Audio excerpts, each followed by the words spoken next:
Nós estamos aqui no Monte das Oliveiras, olhando Jerusalém, o monte do templo, onde hoje está o Domo da Rocha.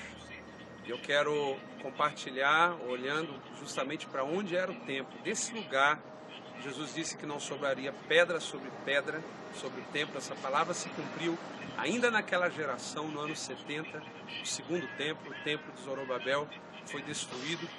E eu quero trazer o entendimento a você de que várias vezes no Antigo Testamento o Senhor disse que Ele não habitaria em templos feitos com a mão dos homens. Deus, Ele ordenou que Salomão construísse, ordenou que Zorobabel construísse, como sombras das coisas futuras, assim como Ele havia revelado a estrutura do tabernáculo celestial para Moisés. Como Hebreus nos diz, são sombras das coisas celestiais, das coisas eternas. E como sombra das coisas futuras, Ele queria, na verdade, que a gente entendesse o que toda aquela simbologia estava apontando.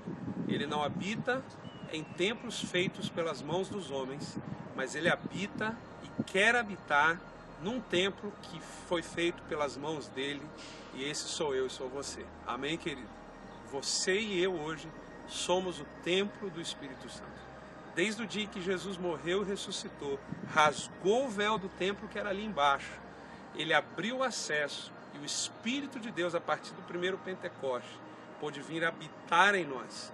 Agora nós somos espírito, alma e corpo, assim como o templo tinha átrio, santo lugar e lugar santíssimo, santo dos santos. O Senhor, Ele quer que a vida de Deus que vem habitar em nós, o nosso espírito, ela flua de tal forma que nós obedeçamos a palavra, que nossa alma, nosso corpo se alinhe ao Espírito de Deus que habita no nosso espírito, porque o nosso espírito nasce de novo instantaneamente quando o Espírito vem habitar em nós, quando recebemos Jesus. Mas nossa alma não nasce de novo e nosso corpo não nasce de novo. Nossa mente e nosso coração precisam se alinhar constantemente à palavra do Senhor, à direção do Espírito.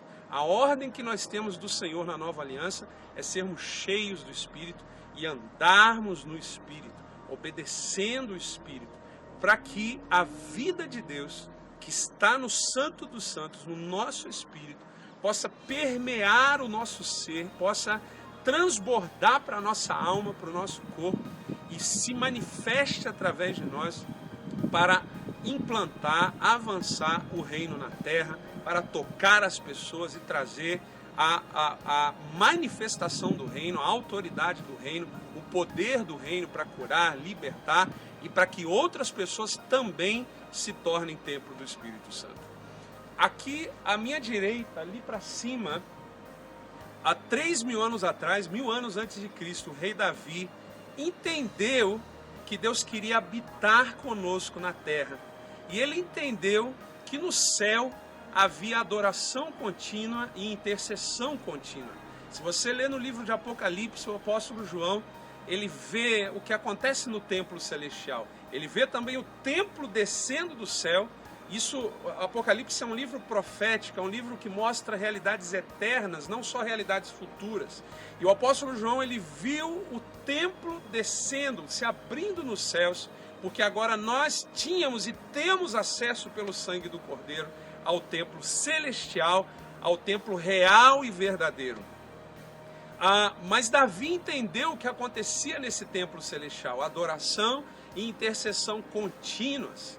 E porque ele queria o reino na terra, assim como Deus quer, como ele queria o trono de Deus assentado, como ele entendeu que Deus habita no meio da adoração do seu povo, como ele entendeu que a casa de Deus é uma casa de oração, no original hebraico, Bait Tefilá. Tefilá significa literalmente louvor e intercessão, adoração e intercessão. Davi captou, Davi entendeu isso e ele quis trazer o trono para a terra, a glória de Deus para a terra.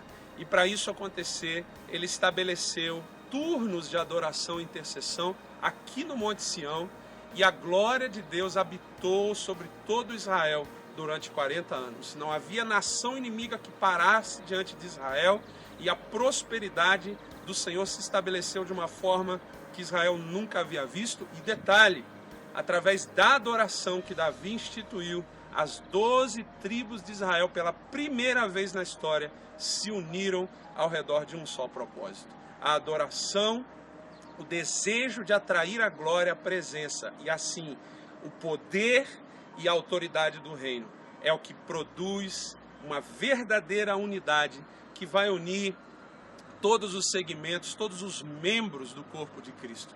O Senhor quer mais uma vez restaurar o tabernáculo de Davi na terra. A restauração do tabernáculo de Davi, que é profetizada em Amós 9 e depois em Atos 15, tem a ver mais do que somente a adoração e a intercessão restaurada, 24 horas. Tem a ver também com o pleno estabelecimento do governo de Deus e da nação de Israel na terra. Os dois estão intimamente ligados. O estabelecimento da nação, o estabelecimento do governo do Senhor na nação de Israel e para todas as nações da terra tem a ver com a restauração do tabernáculo de Davi.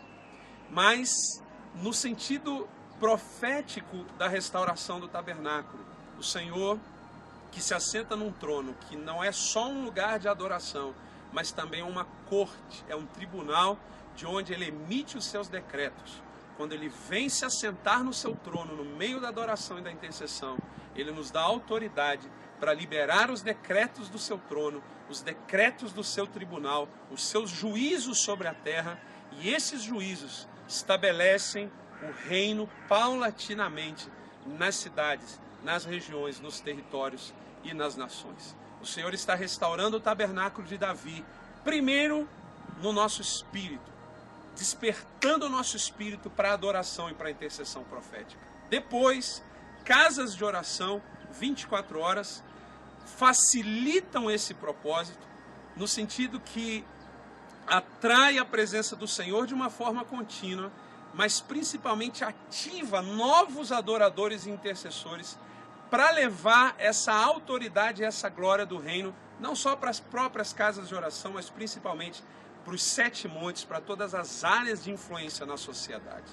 E finalmente, debaixo de uma autoridade apostólica profética, regada, fundamentada numa adoração, numa intercessão, que o Senhor recebe, que atrai a sua glória, o reino vai se implantando vida por vida, território por território, nação por nação. Faça parte do que o Senhor está fazendo nessa geração, ajude, ore, se envolva, converse com o Senhor sobre a restauração do tabernáculo de Davi. Você é um adorador, você é um intercessor. Quando nós estamos prestes a acessar o Santo dos Santos, assim como eram com os sacerdotes, com o sumo sacerdote, a única coisa que se vê é fumaça de incenso, e incenso sempre foi adoração e intercessão. É assim que se acessa o trono, é assim que se acessa a autoridade governamental do nosso Senhor. Deus te abençoe desde Jerusalém. Eu quero ver você aqui para também receber uma ativação do Senhor, para você ser agente de transformação aí na sua cidade, aí na sua região e nas nações da terra, e ver o tabernáculo, o reino, a glória de Deus restaurada em todas as nações. O Senhor te abençoe. Shalom, shalom.